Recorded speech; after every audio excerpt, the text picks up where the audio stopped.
Hi එන්නක මේ පැත්තට මම ගෙදරදිම හදලා පාවිච්චි කරන මගේ ස්කින් එකේ තියෙන ඩ්‍රයිනස් ගතිය නැති කරන ඒ වගේම තමයි ස්කින් එක පළවෙනි පාවිච්චියෙන්ම ග්ලෝ කරන ස්කින් එක ඊවන් කරන මගේ ඩීප් ස්ක්‍රබ් එකයි ඒ වගේම මගේ බොඩි ස්ක්‍රබ් එකයි තමයි මේ තියෙන්නේ. ඉතින් මේක මම ගෙදරදිම තමයි හදලා පාවිච්චි කරන්නේ 100%ක්ම පළවෙනි පාවිච්චියෙන්ම ප්‍රතිඵල තියෙනවා. මම ඔයාටත් කියලා දෙන්නම් කොහොමද මේක පාවිච්චි කරන්නේ වගේම හදන්නේ කියලා. අපිට ඕනි වෙනවා කෝපි. ඉතින් මම මෙතන ග්‍රෑම් 50ක් වගේ තමයි කෝපි අරන් තියෙන්නේ.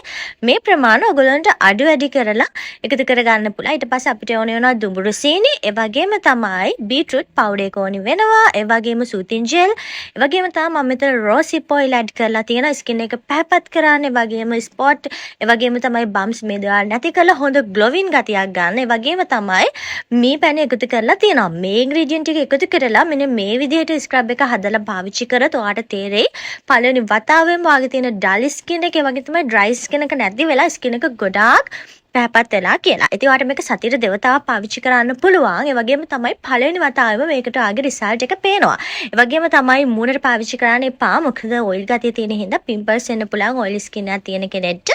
ඒ නිසා ආගේ බොඩි ස්කින් එකටයි ඔයාගේ ලිප්ස් වලටයි මේක පාවිච්චි කරන්න. ඒ වගේම තමයි මේ විදිහට හොඳට ඇප්ලයි කරලා ඊට පස්සේ වොෂ් කරලා බලන්නකො පළවෙනි වතාවෙම රිසල්ට් එකක් ඔයාලා හොඳටම නෝටිස් වෙයි. ඔයා මේක පාවිච්චි කරලා තියෙනවා නම් මීට කලින් අනිවාර්යයෙන්ම මේකට පළවෙනි කමෙන්ට් එකක් දාලා යන්න.